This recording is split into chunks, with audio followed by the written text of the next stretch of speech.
আসসালামু আলাইকুম এভরিওয়ান। আজকে আমরা এই ম্যাথের সমাধান দেখব। প্রশ্নটি আমাদের 46তম বিসিএস এ এসেছিল। আমাদের এই চ্যানেলে আপনাদের জন্য বিভিন্ন চাকরির পরীক্ষার বিভিন্ন ম্যাথের সমাধান যাচ্ছে।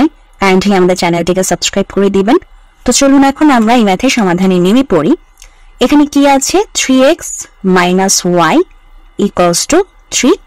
এরপর হচ্ছে 5x + y = হচ্ছে আমাদের 21। তো আমরা যদি যোগ করি তাহলে এখানে হবে 8x আর y কাটা যাবে প্লাসে মাইনাসে, আর 21 আর 3 যোগ করলে হবে 24। তো আমরা যদি এখন x এর মান বের করতে চাই, মানে 24 ভাগ 8 করলে হবে হচ্ছে আমাদের 3 8 24। তো x এর মান হচ্ছে আমাদের 3। তো এখন আমরা কি করব? আমাদের বলেছে x আর y এর মান বের করতে। অলরেডি আমরা x এর মান বের করে ফেলছি। এখন y এর মানটা কিভাবে বের করব?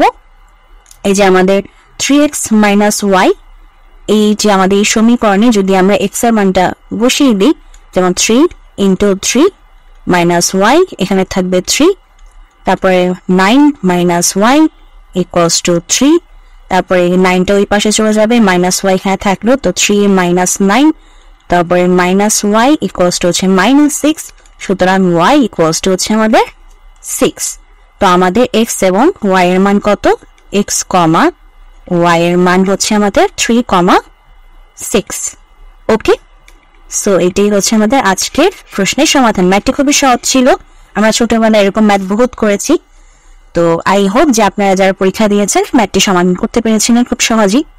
আর যারা সামনে পরীক্ষা দিবেন তাদেরকেও বলছি যে এই ধরনের ম্যাথ এসে থাকে এবং এই ধরনের ম্যাথ কত সহজে সমাধান করা যায় সেটি দেখে নিন। তো চলুন এখন আমরা আজকে এখান থেকে বিদায় নিই।